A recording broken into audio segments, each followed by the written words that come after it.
transmit into your brains a hard idea, like, just an example, you are living wrong. You broke our laws on this planet. This is the reason why very soon, when the sky became dark, thousands and thousands of people will die, and only few of them will stay alive. And at this particular moment, when a human being starts to analyze this information, they just read it, like they take it like from a computer. Hops, that's it. They don't need anything. They take this hologram, they take this key, and then keeping this hologram anywhere there, they can have any information about a human being and what's going on with him and his surroundings.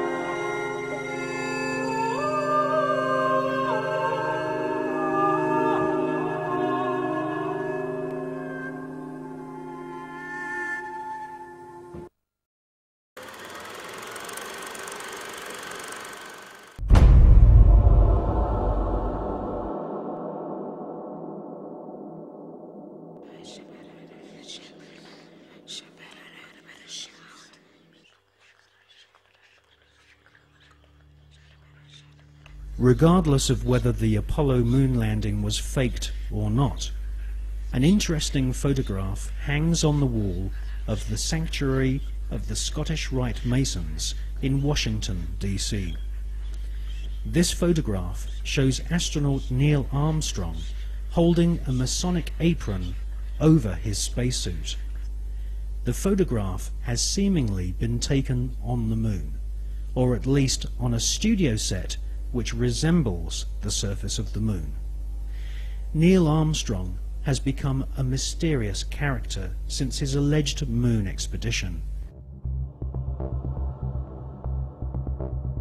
According to the records of the Ohio Grand Lodge of Masons, Neil Armstrong's father is a Freemason. In fact, Neil Armstrong Sr. is a high-ranking 33rd degree Freemason. Neil Armstrong's co-pilot, the second man to have allegedly walked on the moon, was Buzz Aldrin. At the time of the Apollo 11 mission, Buzz Aldrin was a 32-degree Freemason. They were in good company, as many of NASA's astronauts were also Freemasons, including Gordon Cooper, Walter Schirra, John Glenn, Edgar Mitchell, Thomas Stafford, and Paul Weitz. These men were all members of the Brotherhood, all sworn to keep secrets on pain of death. These astronaut Masons were under the leadership of Kenneth Kleineknecht, who was NASA's Apollo space program manager. According to an article and photograph published in the Masonic magazine Scottish Rite Journal, upon his return from the moon, Brother Buzz Aldrin presented a flag to Sovereign Grand Commander Smith, who was the Supreme Commander of the Supreme Council of 33rd degree Masons of the world. The flag Buzz Aldrin presented had been taken to the moon on Apollo 11. According to a Masonic lecture delivered at Beauverde University in 1994 by American Masonic historians, astronauts Buzz Aldrin and Neil Armstrong performed a Masonic ritual exactly 33 minutes after touchdown on the lunar surface. They temporarily planted the international flag of Scottish Rite Freemasonry, which features a large double-headed eagle. Therefore, the eagle has landed. Override off. Engine arm off. 13 is in. We copy you down, Eagle. Listen, Tranquility Base here. The Eagle has landed. Roger, Tranquility. We copy you on the ground. You got a bunch of guys about to turn blue. We're breathing again. Thanks a lot. And we're getting a picture on the TV.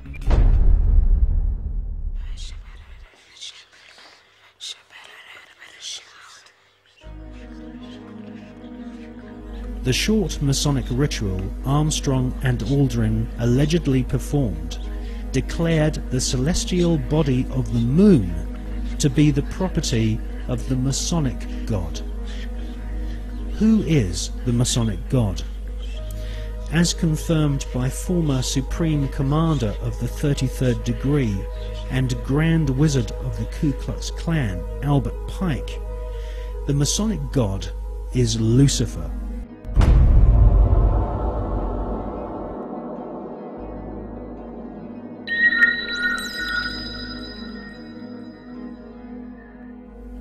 The name of NASA's space program, Apollo, according to the Holy Bible, is actually an alternative word for the devil.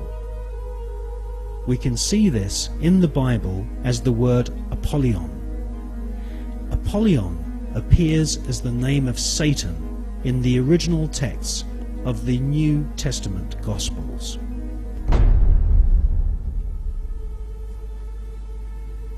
Like Christopher Columbus and many explorers before them, Armstrong and Aldrin used a flag to claim territory for their monarch.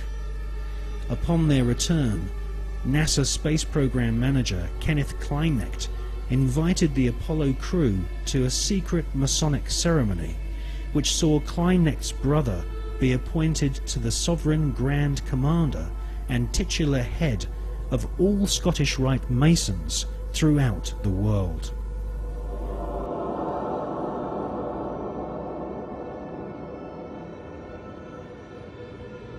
Once you learn the occult significance of words such as Apollo, Columbia, and Atlantis, you will realize that the occultically inspired murdering Nazis who developed NASA's space program have used names which are part of ritual, magic, and the occult. Hawati en tawi, tem jefa kau, ta pen em awef, mu ef, ta ef, sem ef, menemenet ef nebet, hayet nebet, henenet nebet, jedefuet ef, awet ef haset, semau em sanuet.